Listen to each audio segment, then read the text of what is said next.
Saludos, bienvenidos a esta nueva entrega de Cuba Encuentro con la Memoria. En esta ocasión, dedicada a la sección en la cual entrevistamos a los directores del Instituto de la Memoria Histórica Cubana contra el Totalitarismo. Uno de nuestros directores es el ex prisionero político, ex guerrillero y combatiente constante y permanente por la libertad y la democracia en Cuba, Francisco Paco Talavera, un viejo amigo, un viejo luchador.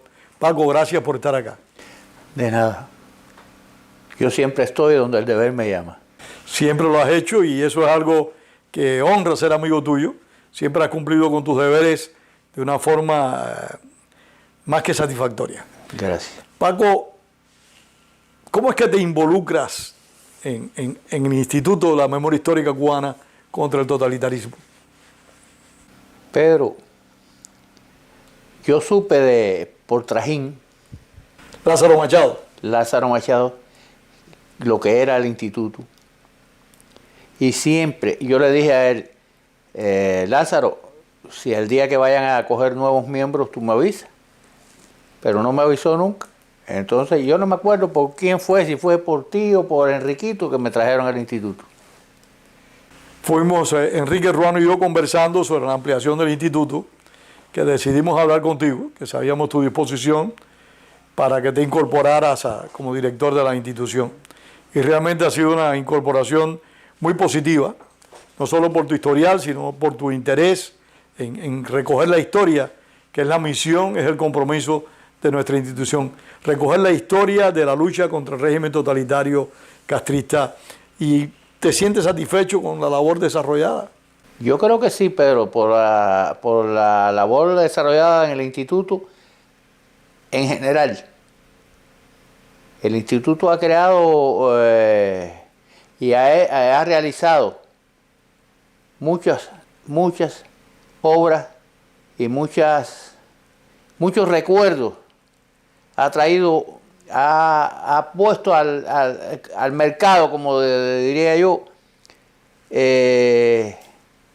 grandes cosas de Cuba y de los compañeros nuestros.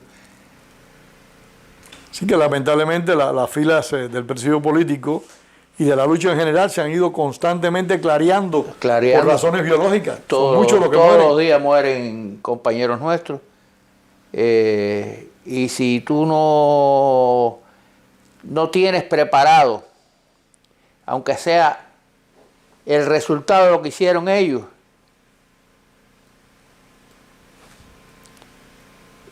tenemos que todavía confiar un poquito más en lo que hacemos, para que sepas, porque es para que el futuro de Cuba, para que en Cuba los cubanos del futuro tengan donde pensar, donde estudiar, donde saber lo que pasó en Cuba y lo que ha pasado y lo que está pasando. No, yo en ese aspecto creo que tienes toda la razón.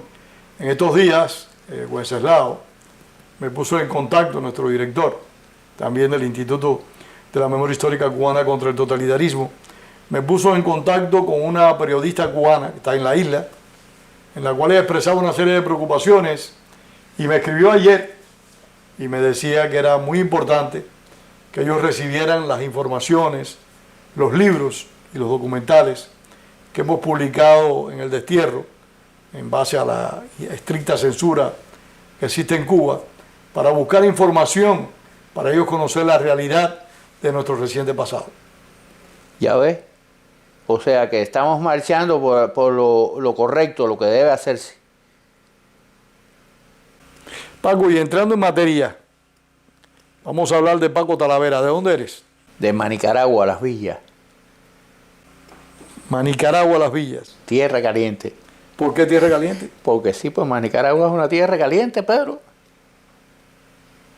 Tierra caliente, donde han dado, yo creo, a mi juicio, que no hay pueblo en Cuba del tamaño de Manicaragua que tenga los fusilados y los muertos que tiene Manicaragua en esta lucha. Sí, esa región, Manicaragua, está en la base del Escambray. En la base del Escambray. Esa región ha sido una región toda bien caliente, como tú bien describes, y Manicaragua, no cabe duda, fue en su momento el foco principal. Hay que viajar en el tiempo, y fue en las cercanías de Manicaragua donde fueron apresados los primeros guerrilleros del Escambray que fueron fusilados. Fueron fusilados 5 guerrilleros en el Escambray el 12 de octubre de 1960. Entre ellos, el comandante del ejército rebelde, Plinio Prieto, el capitán del ejército rebelde, Sinencio Guach, el capitán del ejército rebelde y presidente de la FEU, Porfirio Remberto Ramírez Ruiz, y otros 2 cubanos más muy notables y que tuvieron un alto nivel de participación en los años iniciales de la lucha. Seguro que sí. Lo fusilaron allí cerquita de Manicaragua. En Manicaragua, bueno. Y en Manicaragua fue, hay que decirlo, donde el 3 de enero del año 63, y tú puedes hablar de eso mejor que yo. No, Porfirio Guillén. Háblanos de Porfirio Guillén. Porfirio Amador Guillén. Guillén Amador. Él fue un militar siempre del ejército cubano. Al triunfar la revolución quedó licenciado. Pero siempre, su familia en general, todavía la hermana sigue luchando en Felicia Cuba. sigue luchando en Cuba. Felicia. No eran comunistas, no eran gente que se fue a la lucha. Cayó con 6 o 7 compañeros más. 10 compañeros para ser exacto. Bueno, sí, pero yo te digo de Manicaragua. Ah, de Manicaragua eran 5 o 6. 5 o 6 de esa gente eran de Manicaragua. ¿Por qué tú crees que estaban ahí en Sabana de Moro? Porque eran todos de Manicaragua. Eso es pegado al cementerio, ¿no? Pegado al cementerio de Manicaragua. Sí, para aquellas personas que en Manicaragua tengan la oportunidad de ver esta entrevista, se pueden acercar, es un lugar épico. Ahí cayeron en combate 11 cubanos que estaban combatiendo el castrismo el 3 de enero de 1963. Ajá. Es 11 cubanos, una cifra importante. 11 personas murieron en combate. En ese día murieron 11 personas en combate ahí. Todos eran amigos míos. Porfirio era amigo mío desde hace muchos años. Yo sentí mucho eso. ¿Ya tú estabas alzado en ese momento? No, yo estaba preso en ese momento. Ya estabas preso allá con Ya yo estaba preso. Pero me alegro porque si no estuviera con ellos hubiera caído.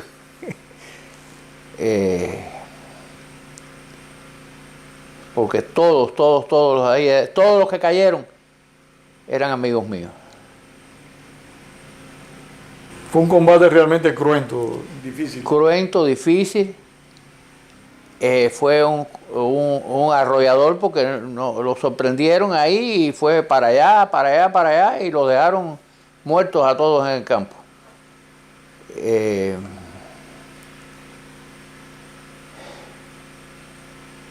Son cosas que yo no, de verdad, Pedro, esas las cosas, recuerdas y te duelen. Yo esas cosas me duelen, lo recuerdo y es vivirlo.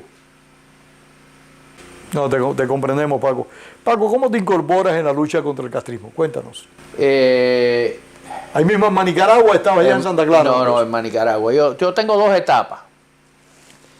Yo me incorporo a la lucha cuando Diosdado Mesa se alza. ¿Quién es Diosdado Mesa? Diosdado Mesa es un amigo mío de La Moza, ahí pegadito a la zona mía, que era amigo mío. La Moza es un poblado de esa misma Manicaragua, región. sí, un pueblecito que está pegado a Manicaragua. Entonces, cuando se alza, me invita a mí a alzarme. Y yo me voy con ellos. Y por eso te digo, dos etapas. Estuve en el Escambray hasta mayo del 61. En mayo del 61 nos dimos cuenta que o salíamos del Escambray o nos mataban. A todos. Yo salí con Diosdado, Vicente Méndez, Benvibre, el grupo de gente ese que salieron por la Cariblanca, que rompieron el cerco de la Cariblanca, yo me fui ahí. Entonces, ¿Fuiste para dónde? ¿Para la ciudad de Santa Clara? Estuve escondido en el área de Manicaragua, primero. Luego me llevaron para Santa Clara para venir para acá. Pero me encontré con amigos míos también en Santa Clara y me dijeron, coño, ¿te vas? ¿Nos vas a dejar solo? Y yo, no, yo me quedo entonces. Y me quedé. Si no hubiera salido con Diosdado, con Vicente Méndez, con el grupo ese que salió. Permíteme decirle algo al respecto a nuestros veedores. Cuando el Escambray se puso bien complicado en la primavera del año 1961, algunos jefes de guerrillas decidieron salir al exterior, no para buscar el exilio, sino para buscar un nuevo aire, traer nuevos recursos para poder seguir combatiendo la dictadura. Entre ellos estuvo el primer jefe del Escambray, Evelio Duque Millar, pero también salieron del Escambray, de las montañas del Escambray, de las guerrillas, hombres como Edel Montiel. Ajá. Ayúdame, Paco, tú que fuiste compañero de todos ellos. Diosdado Mesa, Vicente Méndez. Vicente Méndez, que después Vicente Méndez incursionó a Cuba varias veces hasta que murió en uno de los combates que sostuvo con el régimen de Castro. O sea, estos hombres no vinieron al exilio para coger un aire y rehacer su vida, no. Vinieron al exilio para prepararse mejor, crear nuevas condiciones para seguir combatiendo la dictadura, y es lo que Francisco Talavera está enfatizando. Bueno, pues yo opté por quedarme en Santa Clara.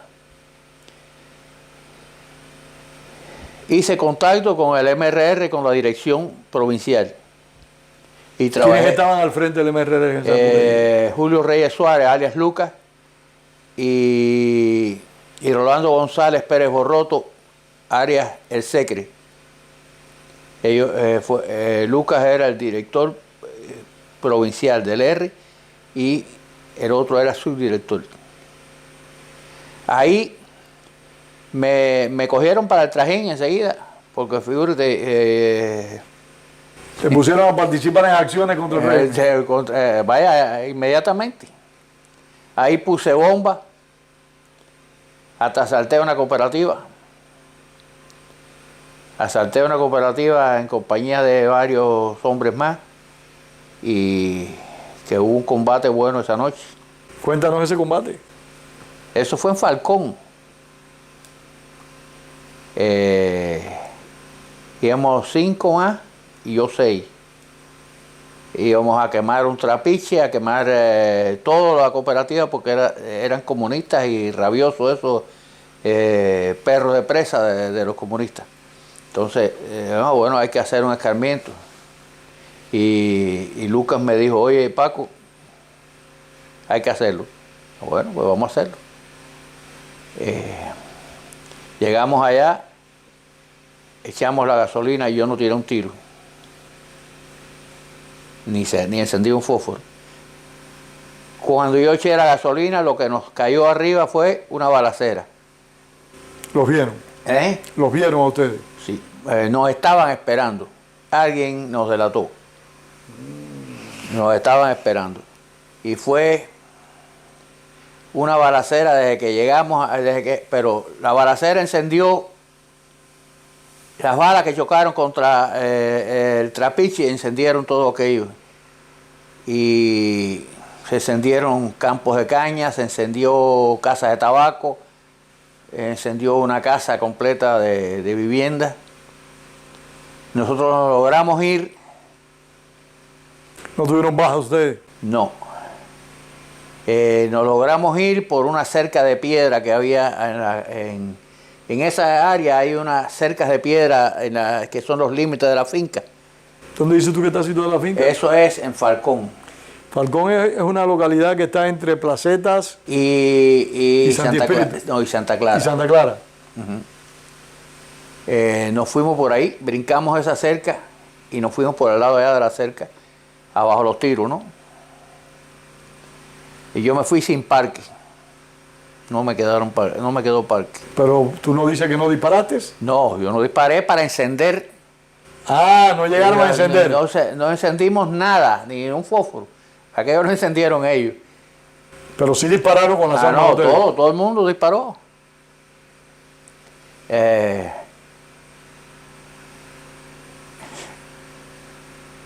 qué más te acuerdas? Que estás riéndote de ahí. Me río porque con nosotros había un muchacho ahí de la zona que le decían 7 leguas, que estaba preso luego con nosotros. Decían 7 leguas, era grandísimo. Sí, yo creo que lo recuerdo. ¿Tú lo recuerdas? Yo creo que lo recuerdo, creo, no estoy seguro. Ajá. Entonces, ¿Era 7 pisos también? No, 7 pisos era de Colón y este es de ahí de Falcón. Este es de ahí, originario, y era el práctico que me llevaba a mí. Y yo no conocía esa zona. Entonces, cuando brincamos la cerca, dice, síganme, pero hay que moverse. Y yo, bueno, vamos a hacerle caso a él.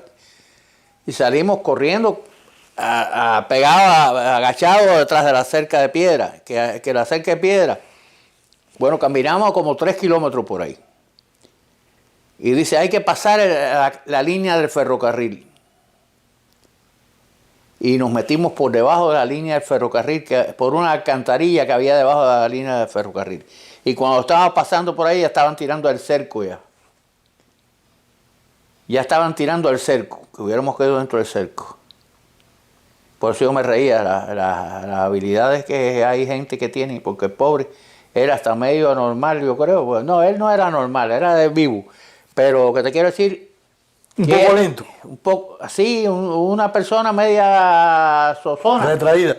Y a que vea como enseguida nos sacó, gracias a ese señor nos salimos de ahí.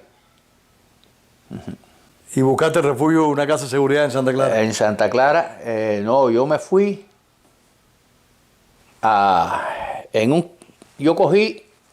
yo tenía una casa, ahí cerquita yo vivía, la casa de seguridad que yo tendría que llegar era ahí cerquita. Llegué, me cambié de ropa, me bañé, me cambié de ropa y salí para la carretera central. ¿Y los demás qué hicieron? Y se regaron. Los demás se regaron. Todo el mundo tenía para dónde coger. Se regaron. Yo llegué a la carretera central, paré un camión y tú crees que me paró. Y fui a parar a Santi Espíritu. Y en Santi Espíritu sí yo tenía una casa de seguridad. Que estaba el viejo Ambori. No sé si te acuerdas de Rolando, sí, lo el recuerdo. viejo Ambori. Y estaba Adelaida Martínez Andrade, Juanita. Allí.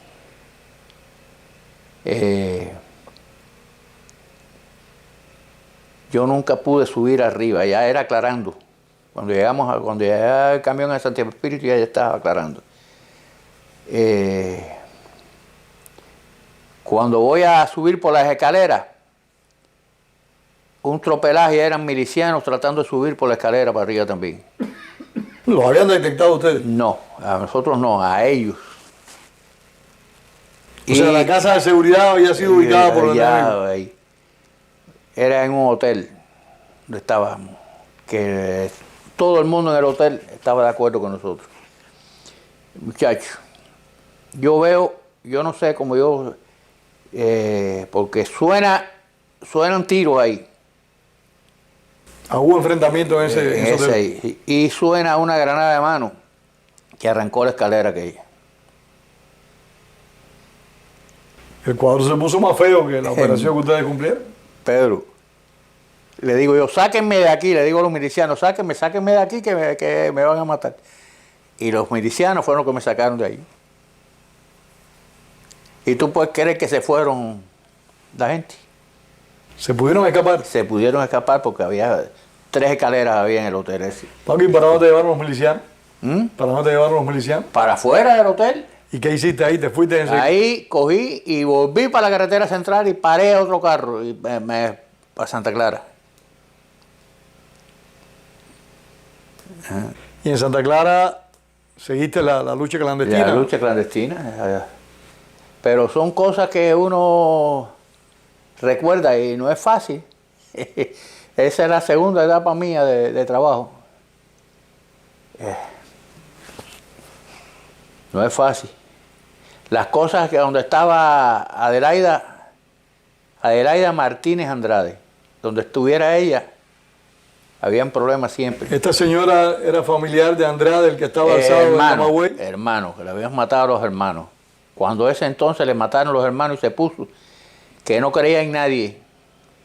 En nadie. Permíteme, Paco, las guerrillas cubanas operaron en todo el país en la década del 60, tanto en llanos como en montañas. Y en la provincia de Camagüey, a pesar de los llanos, al igual que al norte de Las Villas y Matanzas, operaron varios grupos.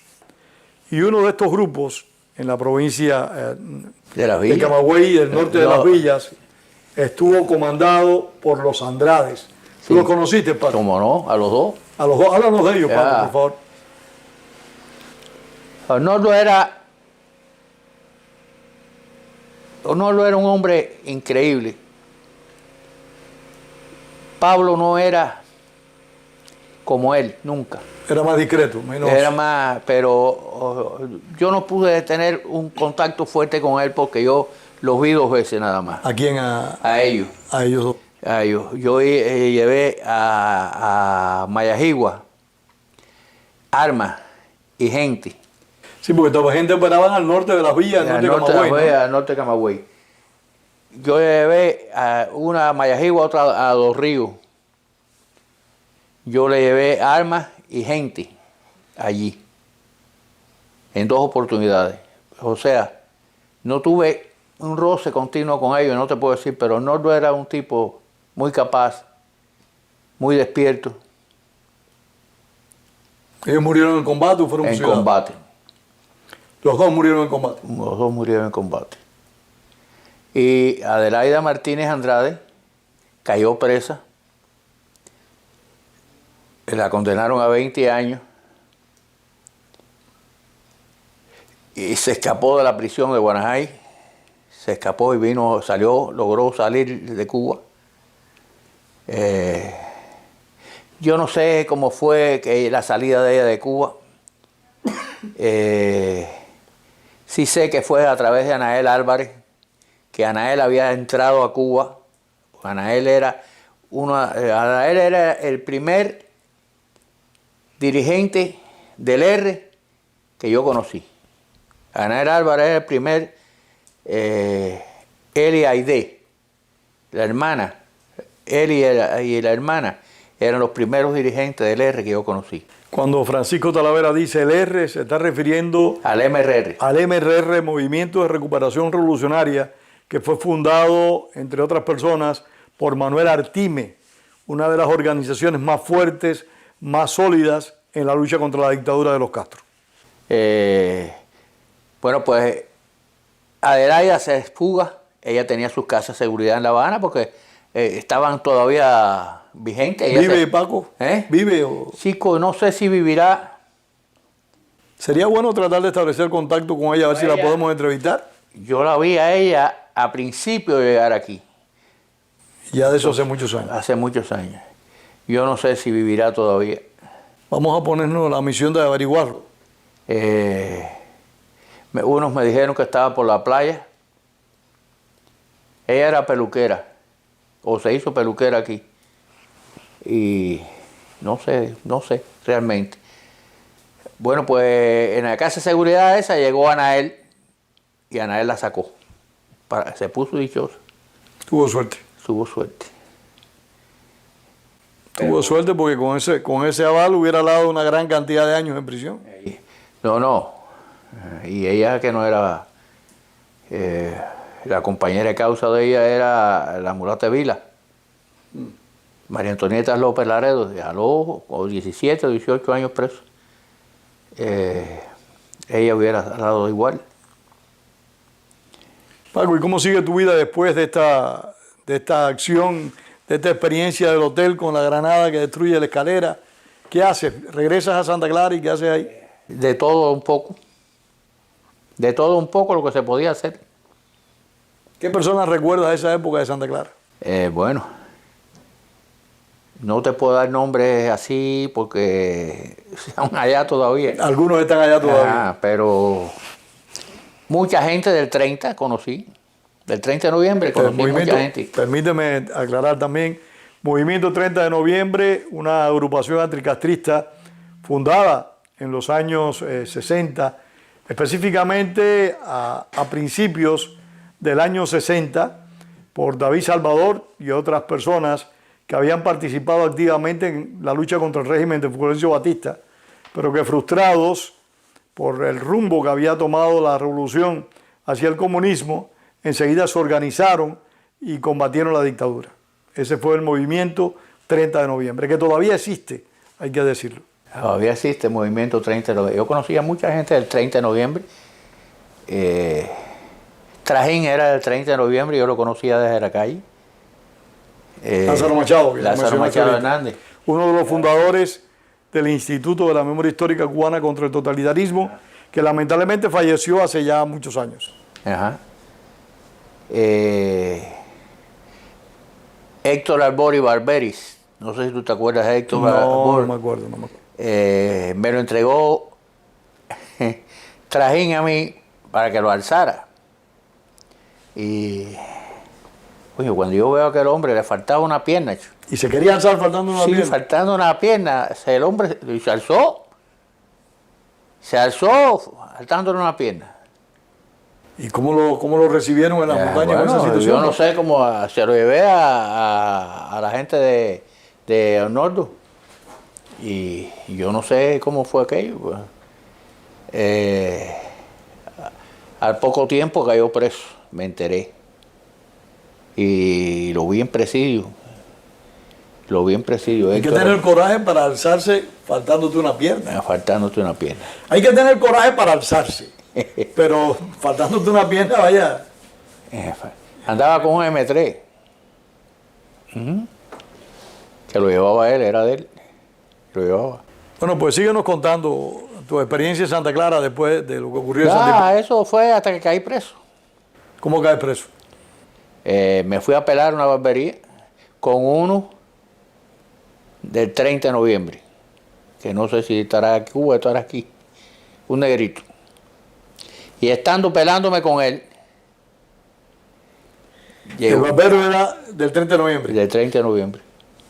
Que yo estaba peludo, entonces me fui a pelar. Estando pelándome ahí, me pusieron una pistola en la cabeza.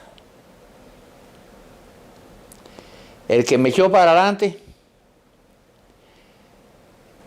me conocía bien y sabía a quién estaba echando para adelante. O sea, el que te delató, el que te denunció. El que me delató. ¿No tienes idea de quién fue? Sí, el Flaco Martínez. Le decían así, el Flaco Martínez. El Flaco Martínez. Me acuerdo hasta donde vive, en Antón Díaz vivía. Ajá. ¿Y él fue el que te denunció? Él fue el que me denunció. Porque me dijeron cosas que nada más que las sabíamos el Flaco y yo. ¿Él también conspiraba contigo? Sí. Y a mí el Flaco me lo presentó Lucas, Julio Reyes Suárez.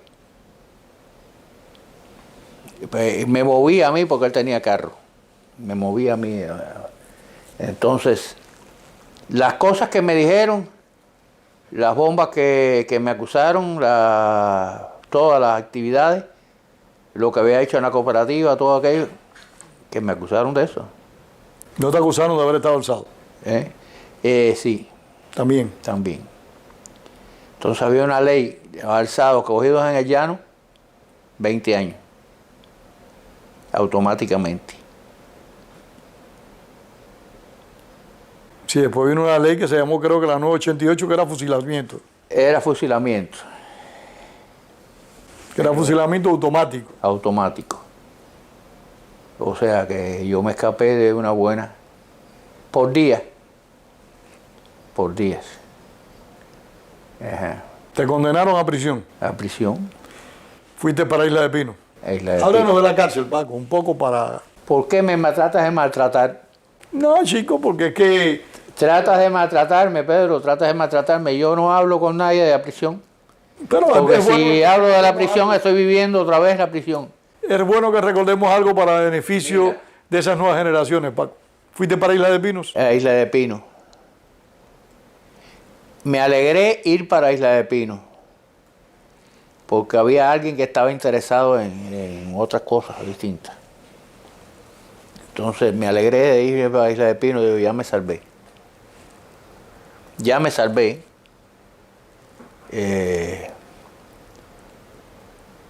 Isla de Pino, tú sabes cómo era. Una buena prisión mientras no empezó el plan de trabajo forzado. El plan de trabajo forzado yo lo empecé en el plan Morejón.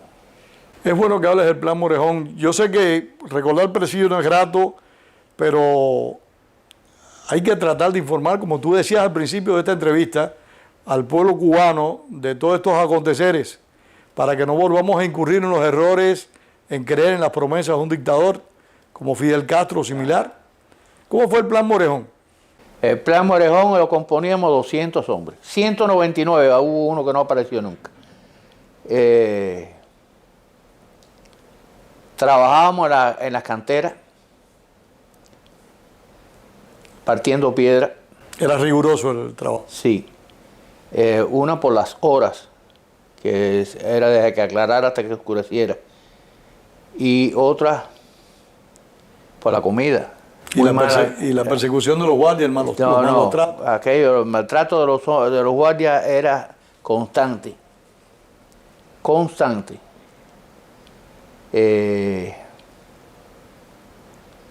Ahí me metí casi un año. Al año nos llevaron para la circular. El plan Morejón fue un plan de trabajo forzado que precedió El al plan de trabajo Camilo el plan Cienfuegos. Camilo Cienfuegos. Fue una prueba que hicieron ellos a ver cómo tenían que actuar, cómo tenían que hacer para que la gente le trabajara, para que la gente produjera.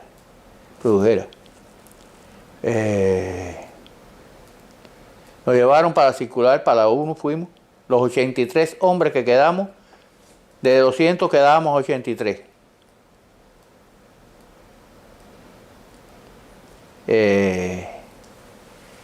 Los demás se fueron para rehabilitación. Como decíamos nosotros, se cuadraron, se fueron para el plan de rehabilitación. Quedamos 83 hombres.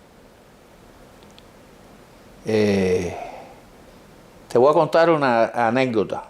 Del plan Morejón. El día que nos llevaron para circular, nos sacaron temprano, como si fuéramos a trabajar. Nosotros dejamos ¿Y en qué lugar los tenían ustedes, Paco? en los pabellones, el pabellón 2. En los antiguos pabellones de castigo. Pabellones de castigo. En una sala de los pabellones de castigo, ahí estábamos hacinados. Nos sacaron como si fuéramos a trabajar y no llevábamos ni nada. Hasta el plato, la cuchara y eso sí, porque había que coger la comida que nos daban. Cuando ya que estábamos saliendo, nos mandaron a ponernos en 4 hileras de 4 frente al pabellón. El pabellón está entre el hospital y el pabellón. Ahí se apareció una gente que nosotros no conocíamos, que eran gente nueva, eran con uniformes distintos. Nos dijeron, van con destino a la circular. Figúrate.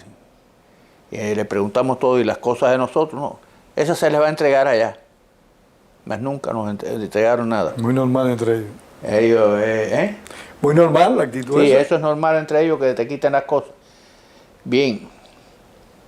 Pero uno de aquella gente coge la bayoneta y le dice a que estaba adelante, ahí corre. Nosotros no corríamos jamás.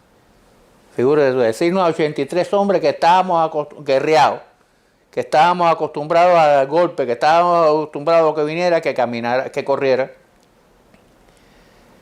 El que estaba adelante era el Gago Peña. Le dieron planazo,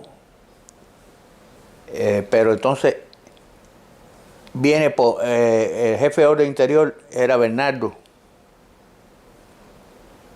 un viejo gordo del partido que siempre... Estamos hablando del año 1963. 63. Le decíamos Pomponio. Nosotros le decíamos Pomponio porque era gordo. Le dijo, oye, no le dejes a esos hombres, que esos hombres los tienes que matar para que corran.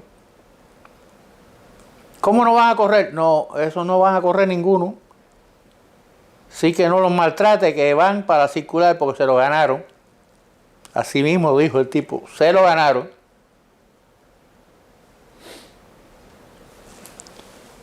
Por medio de cuando pasamos entre la 4 y la 3, se cantó el himno nacional todo el mundo.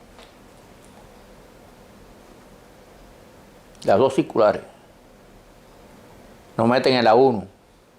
Cuando entramos en la 1, se cantó el himno nacional ahí. Yo, si mal no recuerdo, cuando yo llego a la 1, yo me encontré contigo en la 1. Yo creo que sí. Creo que sí, estoy casi seguro. Ahí, ese es el plan Morejón. Se vivió momentos difíciles. Después empieza el plan Camilo Cienfuegos y yo caigo en el bloque de los estudiantes. En el bloque 19. El bloque 19. Lo que se diga del bloque 19 es historia. El 18, el 19, los dos bloques son historia. Esos fueron bloques de la resistencia de verdad. El bloque 18 era inconcebible, tenía a una gente, a unos sargentos ahí que le decían los vaqueritos. Se montaban a caballo, fumando marihuana y esas cosas el día entero. Eran dos asesinos Dos crueles. asesinos a planazo con todo el mundo. Por donde quiera, a caballo, iban a caballo por todo el bloque dando planazo. El bloque 19. El bloque 19 merece una historia bien destacada por la acción de los hombres que lo integraron, que en su inmensa mayoría procedían de universidades e institutos de segunda enseñanza, eran estudiantes en su inmensa mayoría y tuvieron una actitud muy firme, muy fuerte en contra de la dictadura. Ajá. Eso es así, como se los digo. Ahí también fuimos para la cantera. Yo me acuerdo que llegó Olé. Olé era el sargento, jefe de la cantera. Y me dice a mí, Talavera, porque él era de Jamaica, no era cubano. Dice, Talavera, ¿qué tú hacías aquí otra vez? Así me conoció. Porque había estado en el plan Morejón. En el plan Morejón. ¿Qué tú haces aquí otra vez? Yo no le contesté.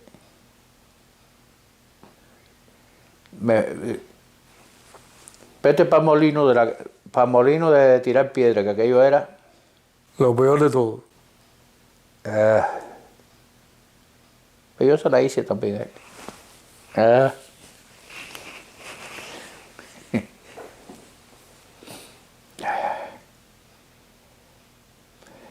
¿Qué tipo? Ahí me metí unos buenos meses también. Realmente hay que reconocerle la habilidad que tuvo la dictadura de los Castro para seleccionar a los esbirros que ponía en las prisiones, porque eran verdaderos esbirros, eran hombres criminales, sedientos de sangre, abusadores de oficio, eran individuos muy malos, muy malos, muy malos. Eran gente, mira, casi ninguno sabía leer bien. Ni hablar ni nada, lo único que sabían era golpear como animales. Eran gente que habían adoctrinado de una forma extraordinaria, que le habían metido en la cabeza que nosotros éramos unos asesinos, que había que matarnos, y ellos iban a eso. Bueno, hay que recordar, Paco, y por eso quería hablar contigo de presidio, porque nosotros hace varios años, bajo la dirección de eso es maltratarme. Está bien, es un maltrato más. Hace varios años con Wenceslao Cruz te entrevistamos y hablamos de la lucha y del proceso, y quería darle una tónica diferente, hablar un poquito de este ambiente que se habla tan poco, pero que es muy importante para el conocimiento histórico. El nivel, la cantidad de personas que el gobierno cubano utilizó para maltratar y asesinar a los prisioneros políticos, no solo en Isla de Pinos, en todas las cárceles. Mira. Yo recuerdo, y perdóname la digresión y así te dejo de castigar menos, a un personaje en la Circular 2 que le decían 45, ¿lo recuerdas? Un tipo bajito que andaba con una pistola 45 y por eso le decían así. Este personaje era un sádico en toda la extensión de la palabra. Me recuerdo un santaclareño, Gustavo Olivera, y lo digo para que en Santa Clara tal vez alguien vea esta grabación. Este personaje asesinó a 2 presos políticos porque le dio su realísima gana, entre ellos a Diosdado Aquí Manrique, que fue a prestar servicios como guardia del servicio militar obligatorio y se convirtió en un asesino. Yo fui compañero de trabajo de su hermano, Taito Olivera, que era comunista, defendía el régimen, pero era un caballero, era un hombre decente, con sus ideales, como cada uno tenemos derecho a tener, pero decentes, y no era un abusador. Pero este individuo, su hermano menor, sí era un abusador sistemático y manifiesto. ¿Cómo dice que se llamaba? Si mal no recuerdo, no estoy muy seguro, pero me parece que era Gustavo. Su apellido era Olivera, el apellido sí estoy seguro. Pero este individuo sí era un asesino de verdad, pero manifiesto, mató a 2 compañeros presos porque a él le dio su realísima gana. El caso de Diosdado Aquí Manrique, que también es de Santa Clara, hermano del chino Aquí, nuestro compañero de presidio ya fallecido también, otro luchador notable y destacado de este proceso. Diosdado le pidió permiso para ir a defecar, o sea, para alejarse un poco de la vista de los guardias para defecar. Y él esperó a que fuera, y estando consciente donde estaba Gustavo, Diosdado le metió un tiro. O sea, este individuo era un asesino nato, un hombre cruel. Y de verdad que quisiera acordarme con certeza de su nombre, pero era de apellido Olivera y siempre lo estaré diciendo. Mira, otro miembro del grupo nuestro, del instituto, director, es Manino. Ramiro Gómez Barrueco. Ramiro Gómez Barrueco. Yo vi otro luchador incansable por la libertad. Yo vi darle a Manino más de 100 planazos con un machete. Perdón, no con un machete, con una bayoneta. El que le dio 100 planazos no le dio 101, ni le dio más, porque nos metimos todos, pero lo iba a matar. Bueno, la golpiza más grande que yo recuerdo se la dieron a otro director del instituto, a Kemel Jamis Bernal. A Kemel le dieron una golpiza tan bestial, en la Circular 2, que estuvo ingresado casi 2 semanas en el hospital. Kemel era una bola negra y a otro personaje que le dieron una golpiza terrible. Fue un hombre muy controversial, pero que desde mi perspectiva era un individuo muy valiente, Eloy Gutiérrez Menollo. Sí, señor. La golpiza más despiadada que yo vi que le dieran a un ser humano, se la dieron a Eloy Gutiérrez Menollo. Y Eloy Gutiérrez Menollo no podía moverse. Y cuando un guardia se acercó para ayudarlo a levantarse del suelo, le dijo al guardia: no, usted a mí no me tiene que ayudar. A mí me tiene que ayudar un compañero mío. Usted es un asesino. Eso a mí no se me olvida. Yo presencié esa situación. Y fue un compañero nuestro el que ayudó a Eloy Gutiérrez Menollo. A Manino le dieron, fue Ochoa, un sargento. Ochoa, de apellido Ochoa. Vive.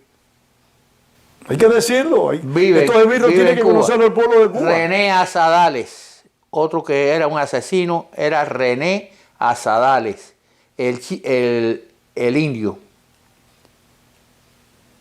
¿Qué hombre más asesino? Ese hombre daba con un sable, tenía un sable para dar, un sable de esos antiguos. Sí, un sable de los que usaban los militares de carrera en el pasado. Nene.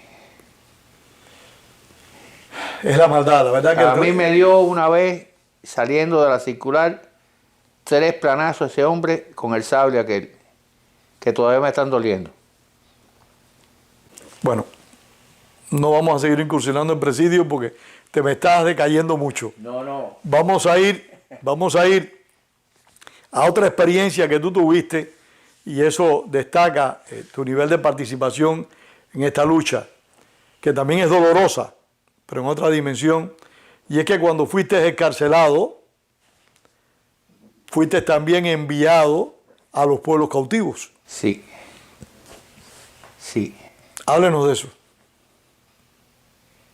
Yo considero ese es el vejamen más grande del gobierno cubano, la que le hizo a los campesinos del Escambray, a las mujeres, a los niños. Bueno, nosotros tenemos un documental que lo dirigió Wenceslao Cruz, que se llama Desplazados y Pueblos Cautivos, y lo invitamos a que lo vean, está en YouTube, no le cuesta nada. Vean ese documental, Desplazados y Pueblos Cautivos, director Wenceslao Cruz. Es impresionante, hay un testimonio de Francisco Talavera y de otras muchas personas, jóvenes y adultos, viejos como nosotros, contando su historia de los pueblos cautivos, que no solo fueron en Pinar del Río, hubo pueblos cautivos en toda la isla de Cuba. Toda la isla de Cuba. Hubo pueblos cautivos, desplazamiento forzoso, que lo produjo el régimen de los hermanos Castro.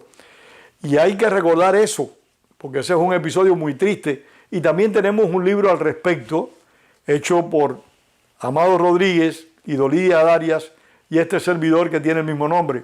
Si ustedes pueden acceder al libro a través de Amazon y pueden acceder al documental a través de YouTube. Pedro, yo vi hombres llorando, mujeres llorando, separados ahí de su familia. No, ya sabían que no podían verlos más. Y hay que recordar que fue una acción del gobierno. Nene, no. Todavía hay gente en los pueblos cautivos que no tienen donde vivir. Viven en las naves. Las naves de ahí, todavía hay gente que no quieren casa ni quieren nada, viven ahí. Son gente radicales. Oye, hay que recordar que el gobierno tomó esta decisión de lo que nosotros llamamos pueblos cautivos como una medida de recriminación, una acción retaliativa en contra de los hombres y sus familiares que se habían opuesto a la dictadura. Estas personas como Francisco Talavera, Lázaro Machado, José Fernández Vera y muchísimos más José Pepe Fernández Vera habían cumplido largos años de prisión, regresaron a sus antiguas casas donde vivían sus familiares en la región del Escambray específicamente, y en un momento determinado fueron sacados a la fuerza de sus casas, llevados a la fuerza a una región inhóspita en la provincia de Pinar del Río y obligados allí a construir nuevas viviendas donde no las habían, sin que existiera una condena en su contra, sin que existiera una sanción judicial en su contra. Fue un secuestro claro y definido del régimen y un abuso de poder constante. Sí, señor. Porque fueron desprovistos de todo lo que tenían. No importaba que tú tuvieras 3 vacas, 4 puercos, ellos te lo quitaban. Eso no era, ya lo perdiste. Oye. ¿Y la libertad? La libertad. La perdía por completo. ¿Ustedes le limitaban el movimiento allá en Sandino? Sí, no, allí no había nada para nadie. Yo conocí a una mujer aquí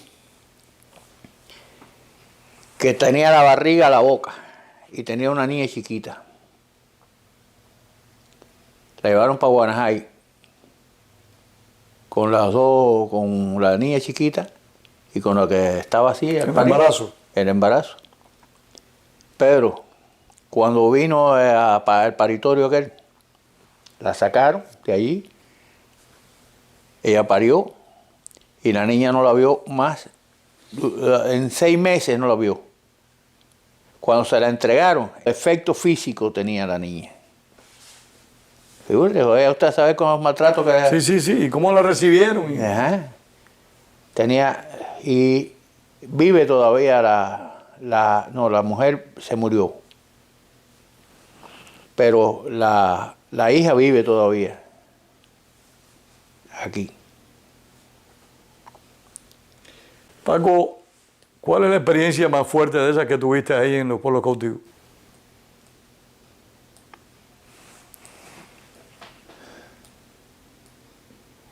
La experiencia más fuerte, Pedro,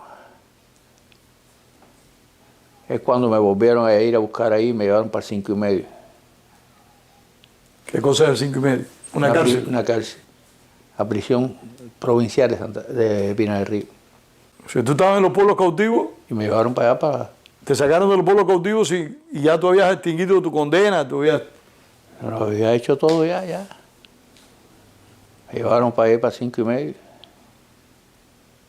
Y de ahí para acá. Pero me dolió aquello mucho. Bueno, a mí me dolió todo, que me llevaran para Pinar del Río me dolió muchísimo, porque no había ningún motivo para llevarme para Pinar del Río a mí. Ni a ti ni a nadie. Ni a nadie. Un desplazamiento forzoso. Ajá. Nada, pero hemos vivido una etapa muy difícil, Pedro. Hemos sufrido lo que tú no te puedes imaginar, pero bueno, aquí estamos vivos. Y estamos tratando de que los cubanos no volvamos a cometer los errores en que ya hemos incurrido, conociendo en la medida de lo posible nuestro reciente pasado, que lamentablemente ha sido muy penoso, muy destructivo. Para Cuba ha sido lo más malo que le ha pasado en su vida. Para el pueblo cubano ha sido nefasto el comunismo. Paco, sé que te ha afectado un poco esta entrevista y lo comprendo, pero no. te pido excusas. Oye, pero es en beneficio de los que yo sé. Han tenido la suerte de no padecer estos ardores, estas terribles heridas que ha provocado el castrismo a una buena parte de nuestro pueblo. Pero bueno, Pedro, yo te agradezco mucho que me hayas dado la oportunidad para poder uno decirle algo, mandarle un mensaje a Cuba el día de mañana. Esto se ve en Cuba. Eso esperamos. Y esperemos que las personas que oigan esto comprendan que no se puede claudicar ante ningún enemigo que nos trate mal. Claudicar nunca. Olvidar menos, Pedro. No hay perdón para esta gente. Digo, yo soy partidario que no se perdone a nadie. Tú reclamas justicia. Reclamo justicia. Francisco Talavera, muchísimas gracias por esta conversación y gracias a ustedes también por haber compartido con nosotros su tiempo.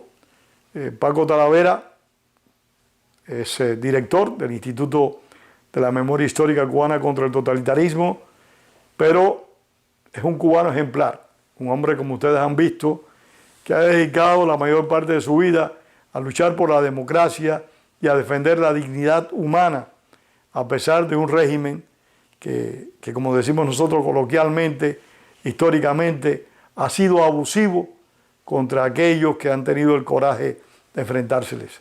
Muchísimas gracias a ustedes por haber compartido con este espacio de Cuba Encuentro con la Memoria y les invitamos a una nueva edición de Cuba Encuentro con la Memoria bajo la dirección de Wenceslao Cruz. Muchas gracias a todos.